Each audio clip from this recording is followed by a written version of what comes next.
अब दूसरा प्रश्न था धर्मदास जी का कि भगवान श्री कृष्ण ने सुदामा जी के 2 मुट्ठी चावल खा के और उनको धनी बना दिया, उसका एक महल बना दिया। परमात्मा बोले एक राजा का मित्र, उसके लिए ये कोई खास बात है? तुम आप बताते हो श्री राम कृष्ण जी तो राजा थे द्वारका के, एक मित्र के लिए एक ढूंढ बना दिया छोटा सा, एक दे दिए उसमें 200 से 400 रुपये, वो सारी उम्र बचे रहे उसको, तो इसी से भगवान मान लिया।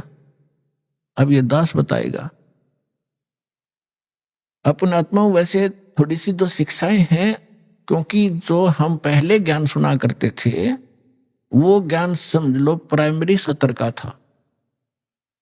ब्रह्मा विष्णु महेश को ये भगवान मानते थे, तो ये ज्ञान प्राथमिक पहली 5वीं कक्षा तक का समझो, और जो काल को ब्रह्म को भगवान मानते थे वो मैट्रिक तक का ज्ञान समझो, उनकी बुद्धि मैट्रिक तक समझो। लेकिन विधि ठीक ना होने से और वैसे उनको मान लेने से, वो ज्ञान होने से भी कोई लाभ नहीं था। अब जैसे हम कथा सुना करते सुदामा और कृष्ण जी की, अब इन कथाओं से भी थोड़ा सा निष्कर्ष हम साथ लेकर चलेंगे, तभी हम, क्योंकि बच्चा जो 5वीं 6वीं 7वीं 10वीं पढ़ ले तभी तो अगली पढ़ाई पढ़ सकता है, वो सीधा 11वीं में कैसे हो सकता है? तो वो पढ़ाई पहले आपको पढ़ाकर आगे चलेंगे। श्री कृष्ण जी बालकपन में और सुदामा जी एक ही पाठशाला में पढ़ा करते थे, और सुदामा ब्राह्मण थे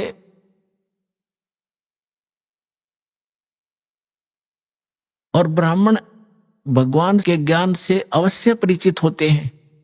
उनको ये मालूम होता है कि जो जैसा कर्म किया हुआ है वैसा ही फल मिलता है। सुदामा और कृष्ण अपनी शिक्षा पूरी करके अलग अलग वो द्वारका के राजा बन गए। वो अपना एक ब्राह्मण, गरीब निर्धन ब्राह्मण था, 3-4 बालक थे, निर्वाह बिल्कुल नहीं चल रहा था, कई बार तो भूखे रह जाते थे, बच्चे भी रोया करते थे रोटियों को। अब सुदामा गणा निर्धन था, उसकी पत्नी बहुत बार कहा करती थी कि आप कहते हो श्री कृष्ण राजा हैं, वो मेरे क्लास फेलो थे, तो क्लास फेलो की तो क्लास फेलो गणी इज्जत करा करे, आप जाओ कुछ धन मांग लिया, आप तो ब्राह्मण हो। सुदामा ने कहा ब्राह्मण का काम मांगने का नहीं होता, भिखारी का होता है, मर जाऊंगा पर मांगूंगा नहीं। लेकिन उस मिश्राणी के घड़ा कहने से, बार बार कहने से वो विवश हो गया कि चल या कहती हो तो मैं चला जाता हूं पर मांगू कति नहीं। वो कहा करता था सुदामा कि मेरे भाग में नहीं है, मैंने पिछले जन्म में धर्म नहीं करा, क्या कोई पुण्य नहीं करा, जिस कारण से मैं निर्धन हूं। अगर मैंने दान किया होता मैं निर्धन नहीं होता, और आज मुझे ज्ञान है तो मेरे पास धन नहीं, मैं तो दान कर दूं। अब जब वो चलने लगा, जैसे आज आप जी भी जाते हो कि रिलेटिव के पास, मित्र के पास कुछ फल ले जाते हो, तो पहले कोई कसार ले जाया करता था, कोई चावल भून के ले जाता था, तो ऐसे वो कुछ चावल बांध दिए अकेले, और तो हमारे पास कुछ है नहीं, अपने मित्र के पास यही ले जा, और फटे पुराने कपड़े जैसा भी है वो वहां चले गए। अब श्री कृष्ण जी ने उसकी हालत देखी, पूछा कि आओ मित्र, बहुत दिनों में मिले और क्या हाल है परिवार का? तो सुदामा जी ने कहा जी ठाठ है, भगवान की दया से कोई कमी नहीं किसी वस्तु की। लेकिन वो तो समझ गए थे, जिसी बालक थोड़े थे श्री कृष्ण जी, 3 लोग के मालिक हैं, वो समझ गए कि तो दुखी गणा हो रहा है। 7 दिन रखा वहीं पर कि बैठो, नहाओ धो, रोटी खाओ, अपने हाथों उनके शरण दोहे मित्र गए।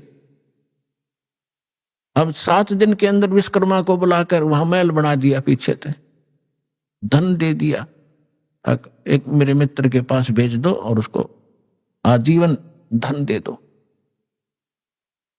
अब उधर से सुदामा जब चलने लगा, 7वें दिन के मित्र में जाता हूं, बच्चों की याद सता रही है, अच्छा जाइए। उसके कपड़े सफेद बढ़िया बनवा दिए, वो पहना दिए उसको, लेकिन चलते समय भी ये नहीं कहा कि मैं कुछ लेने आया था। लेकिन मन में दोष जरूर आ गया थोड़ा सा कि काहे का मित्र है, इसको नहीं पता मेरी क्या हालत थी, और मेरे से पूछा क्या हाल है, इसको खुद सोचना चाहिए था। ये इतना दोष आया था। रास्ते में क्या हुआ कि बदमाश लोगों ने देखा कि वो सेठ आवा है, अच्छे काचे कपड़े पहन रहा, नए नए।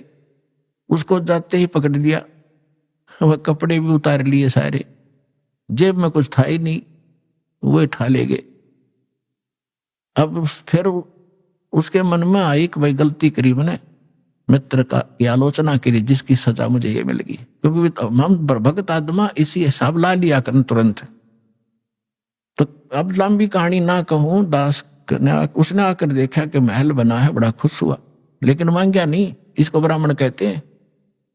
अरे ये ब्राह्मण इतने दर्दे तेरे नहीं हो जाएगा, तेरे पर करड़ाई आने वाली है, ये कर दे, फलान कर दे, श्राद्ध निकलवा ले, मेरी दक्षिणा इतनी दे दे, ये ब्राह्मण नहीं है। अब देखो, एक तुम भगवान मानते थे श्री कृष्ण जी को उर्फ विष्णु जी को, विष्णु ही श्री कृष्ण मानते हैं, और उन्होंने कितनी सहायता दे दी सुदामा जी को। एक मकान बना दिया छोटा सा पक्का, और एक जीवन का निर्वाह भी दे दिया।